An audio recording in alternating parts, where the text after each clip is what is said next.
Hey everybody, I'm back. What are we talking about today on Colin Rush Talks? College debt and college debt forgiveness. I may surprise people as someone on the right. I think we need to do something about the college debt problem. Um, these were kids. Now, I didn't get fooled by it, but a lot of people did. A lot of people are low IQ, or at least average. A lot of people can't see patterns as well.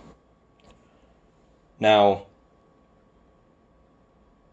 with college debt, the reason I think we need to do something about it is one, we're headed into a really bad economic situation if we don't do something about it. Now, what normally happens is a person goes through a spending cycle, and there is a particular spending cycle on average that every person goes through as they age. That includes buying houses, cars, these sort of things. Now, the problem with the college debt situation is that these kids come out of school and they already have the equivalent of a mortgage in debt on their back.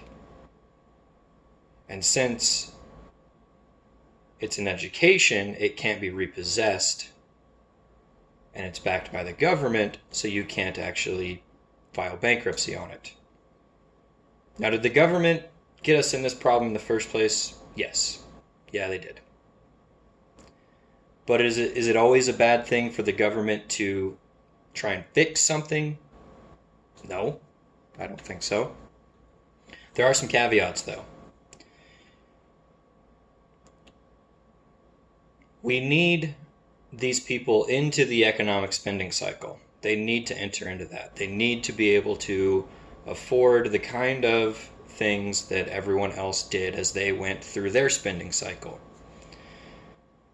Now, people 30 years ago, they didn't have government backed loans. It was paid for by the parents, family, savings. People worked odd jobs. But because government was not backing those loans, we hadn't seen the gigantic inflation in college prices yet.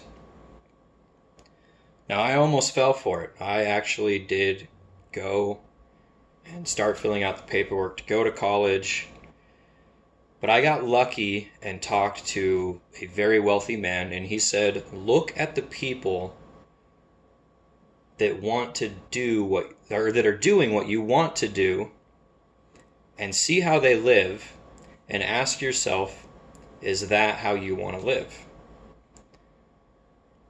Well, I thought, oh yeah, architects, they make great money. Engineers make great money, of course. The problem is that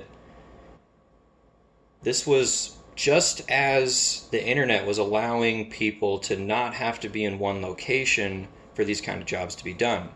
So all of a sudden, whereas you would have made 60 plus $1,000 a year as an architect here in the United States, these firms were no longer hiring Americans. They were farming the work off to people in India and paying them $25,000 a year, and you can live damn well good on $25,000 a year in India. So they're happy to do the work for that. Well, the problem is, I'm not going to go to school and get in debt to become an architect and make $25,000 a year. I can make more than that, doing construction. So the problem is these people are not able to enter into the spending cycle, and they need to be able to do so. They're also, because they went to school and they have all this debt, they think, oh, I can't afford to have kids. Well, what's happening? Birth rates in America have been below replacement for a good amount of time now. And if it wasn't for immigration, which is killing the demographics in this country, these people, our population would stagnate. It would just cap off, stay at one spot or diminish. The problem is that with capitalism and the way that we have everything set up, with everything being funded by debt, now that's not necessarily capitalism's fault. This is a mixture of capitalism and just parasitic bank practices.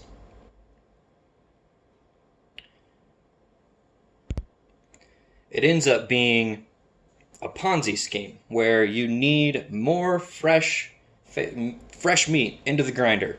Got to keep moving that population up, because if it doesn't continue to grow, the economy doesn't continue to grow, and the debt bubble collapses.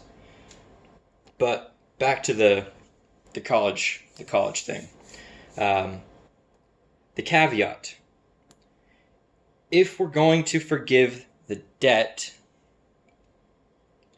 we need to give the people that are in that debt the opportunity to say, okay, here's this piece of paper that I spent whatever amount of time getting,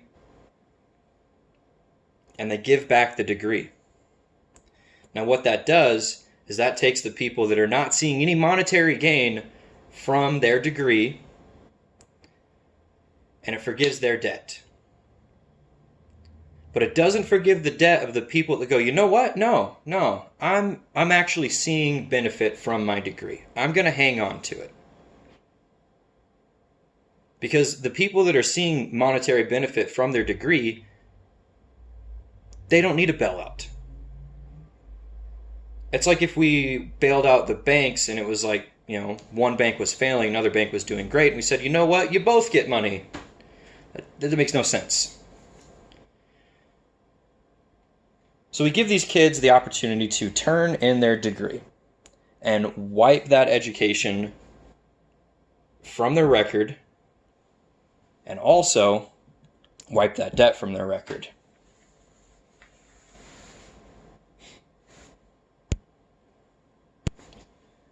Now I know the argument will be, what about personal responsibility? Why aren't these people held responsible for their decisions? They spent 12 years in a government indoctrination camp we call education, being told over and over and over and over and over that to make it in life, they needed to graduate from high school, go to college, get a good education, get a good job, and they'll make it. How's that working out? You guys feel like you're making it? Is this where you wanted to be? See, we talk about the effects of propaganda on the population and how Hollywood can propagandize, the media can propagandize, news propagandize. But what are the people and what are the kids in our schools learning?